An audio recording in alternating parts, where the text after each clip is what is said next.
দীর্ঘদিন সংস্কার না করায় চলাচলের অনুপযোগী হয়ে পড়েছে বরগুনার পাথরঘাটার প্রায় 15টি লোহার সেতু। বিকল্প ব্যবস্থা না থাকায় ভাঙা সেতু দিয়ে ঝুঁকি নিয়ে যাতায়াত করছেন স্থানীয় বাসিন্দারা।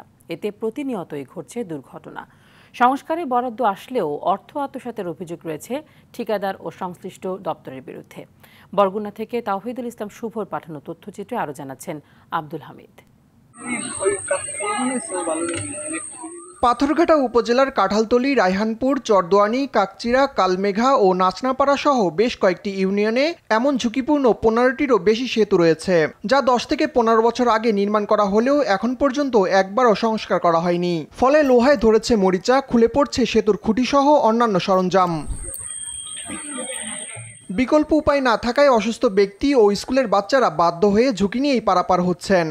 একবার পড়ে গেছে, হেবে আমরা জনগণ মিললে তক্তা দিয়ে রাখছে। একটা বাজার, তারপরে স্কুল, মনে করেন যে ছোট ছোট পোলাপান আছে যারা ছোট আনে বড় আনে পরে এই সব পোলাপান যাইতে পারতেছে না, রিস্ক একটা। ব্রিজটা থাকলে আমাকে 10 কিলো জায়গা ঘোরা লাগে না। এটা তো আমাদের অনেক কষ্টদায়ক। সুস্থ পড়লে আমরা এপার থেকে পাড়াই ডাইরেক্ট যে যাবো মঠবাড়িয়া থানায় যাই উঠবো যে হসপিটালে, তা যাইতে পারতেছি না। কোচিং এ আমরা লেখাপড়া করি, কোচিং এ লেখাপড়া করতে অনেক সমস্যা। এলজিডি এখানে যে কাজটা করে সেই কাজটার মধ্যে অনেকগুলি গোজামিল আছে বলে আমরা মনে করি, কারণ তারা তথ্য দিতে চায় না। অর্থ করি লোপাটের কোনো কিছু আছে কিনা সেটা লুকানোর চেষ্টা করে। আমি মনে করি এই সব কিছু খোলামেলা হওয়া উচিত। এ বিষয়ে জানতে চাইলে ক্যামেরার সামনে কথা বলতে রাজি হননি স্থানীয় সরকার প্রকৌশল বিভাগের উপজেলা প্রকৌশলী সমীরণ মণ্ডল।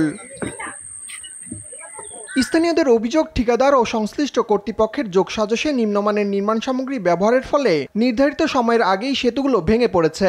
গত 2 বছরে জেলায় সেতুর 10টি দুর্ঘটনায় মারা গেছেন 9 জন। তারপরও এগুলো সংস্কারে কোনো উদ্যোগ নেই কর্তৃপক্ষের। আব্দুল হামিদ, RTV।